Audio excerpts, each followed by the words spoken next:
Asylum যারা claim করেন তারারে খোয়া হয় রিফিউজি থাকার জায়গা আছে নি।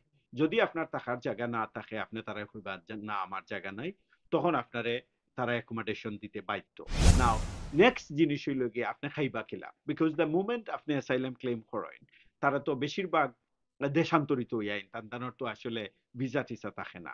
কিছু একটা বেনিফিট আছে ডিডব্লিউপি লাখান, এটার কয় নাস সাপোর্ট, ন্যাশনাল অ্যাসাইলাম সাপোর্ট। তারা যে ন্যাশনাল যে মিনিমাম একজন মানুষের স্ট্যান্ডার্ড যে একজন মানুষের মেনটেনেন্স আছে, এই মেনটেনেন্সটা তান্ডে দিব, একটা ক্যাশ অ্যামাউন্ট দিব এবং তাই চলাফেরা করার লাগে। আপনার যদি কোনো ট্রিটমেন্ট লাগে এই ট্রিটমেন্টটাও আপনি ফ্রি পাইবা, কোনো অসুবিধা নেই।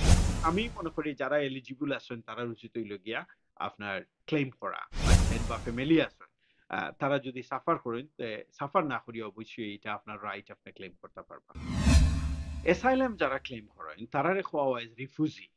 রিফিউজি শব্দের অর্থ হইল গিয়ে তারা আসলে গোয়ার বাড়ি নাই, তারা সাধারণত স্টেটলেস, দেশান্তরী হইয়া তারা আইন। এবং জানাও নিরাপত্তার লাগে অনেকে দেখুন জানি আপনি ইংলিশ চ্যানেল পাড়ি দিয়া এরা কেউ হয়তো বাগিয়া এরা দেশ থাকে, সো অবভিয়াসলি হোম অফিসে দরিয়া নেয় বা ইন্টারন্যাশনাল যে কনভেনশন আছে দরিয়া নেয়, তারা হইল কি একজন নির্যাতিত মানুষ এবং তারা ভুলনারেবল মানুষ। সো ফার্স্ট থিংস হইল কি যখন আপনি অ্যাসাইলাম ক্লেইম চাইবা তখন তারা আপনার একটা কোয়েশ্চন করবো আপনার কি অ্যাকোমোডেশন আসেনি, অর্থাৎ আপনার থাকার জায়গা আসেনি।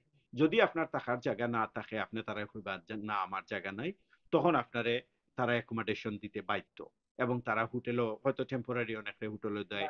এক্ষেত্রে সেবাই লাস্ট ইয়া পরে মারলা চাইলাম টাকলা পড়লাম আমার বাড়ি বাদে এগুলো এস্টাবলিশ করতে গেলাম করে well, to be honest I mean অ্যাসাইলামর একটা হোম অফিসের পলিসি হইল কি, বা যে অ্যাসাইলামর রিফিউজি কনভেনশন হইল কি, যদি কেউ যদি ক্লেম করে তাই যদি কোনোখানো তান যদি একটা রিজনেবল অ্যাকোমোডেশন থাকে দ্যাটস ফাইন, তাই যদি হয় আমার অ্যাকোমোডেশন আছে ফাইন। আর যদি অ্যাকোমোডেশন যদি না থাকে, আমার এক্সপিরিয়েন্স থেকে কইরাম, তাই যদি হয় না আমার অ্যাকোমোডেশন নাই, তখন তারা কইব তারা তাৎক্ষণিকভাবে অ্যাকোমোডেশন দিব, কারণ এটা হইল কি হোম অফিসের পলিসি।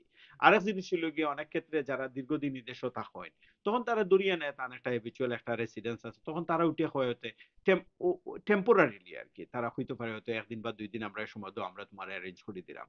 বাট মেজরিটি টাইম দেখা যায় যে এখানে মাইগ্রেন্ট হেল্প করি একটা আছে, তারাও কিন্তু অ্যাসাইলাম ওর অ্যাকোমোডেশন তারা হেল্প করে। অনেক ক্ষেত্রে মাইগ্রেন্ট হেল্প আছে, তারা হেল্প করে।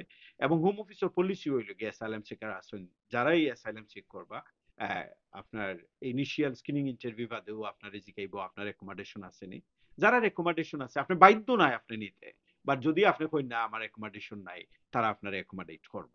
নাও নেক্সট জিনিস হইল গিয়ে আপনি খাইবা কিলা, বিকজ দ্য মোমেন্ট আপনি অ্যাসাইলাম ক্লেম করেন তারা তো বেশিরভাগ দেশান্তরিত হইয়াইন, তাদের তো আসলে ভিসা টিসা থাকে না। তখন হইল গিয়া আপনার তারারে আপনার একটা বেনিফিট দেয় ডিডব্লিউপি, হোম অফিসের একটা বেনিফিট আছে ডিডব্লিউপি লাখান, এটার কয় নাস সাপোর্ট, ন্যাশনাল অ্যাসাইলাম সাপোর্ট। তো ন্যাশনাল অ্যাসাইলাম সাপোর্টের মাঝে আপনি গিয়া ক্লেম করতে পারবা। এই ইস লাইক আমরা যেলা ইনকাম সাপোর্টের ওলা ক্লেম করি ওলাখানেও আপনি ক্লেম করতে পারবা। তারার আলাদা অ্যাপ্লিকেশন আছে।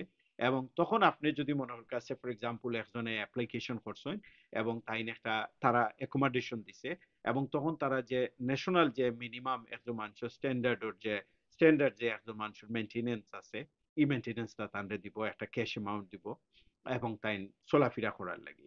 সো এই জিনিসটা কিন্তু তারা এনএইচএস ক্লেম যে সময় আপনার স্ক্রিনিং ইন্টারভিউ হইব তখন আপনার এনএইচএস বা জিপি রেজিস্টার হওয়ার লাগে তারা সিটি এখানো দিব।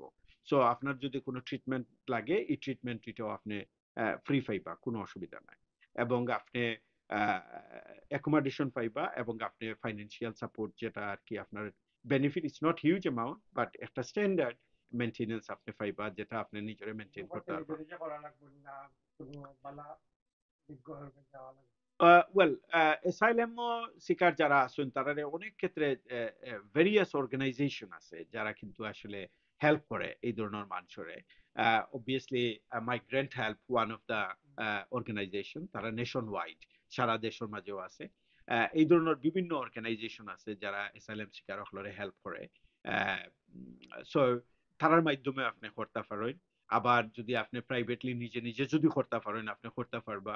প্রাইভেটলি কোনো সলিসিটার ধরিয়া যদি করতে পারেন এটাও আপনি করতে পারবা। কারণ আসলে বাক্কা বড় একটা অ্যাপ্লিকেশন প্যাক আছে। আপনার হাউজিং এর হোকা, আপনার ফাইন্যান্সিয়াল সাপোর্টের কথা হোকা। সো আমি মনে করি যারা এলিজিবল আছেন তারা উচিত হইল গিয়া আপনার ক্লেম করা। যদি আপনি সাফারিং না করিয়া পার্টিকুলারলি বাচ্চাইন বা ফ্যামিলি আছেন তারা যদি সাফার করেন সাফার না করিয়া অবশ্যই এটা আপনার রাইট আপনি ক্লেম করতে পারবা।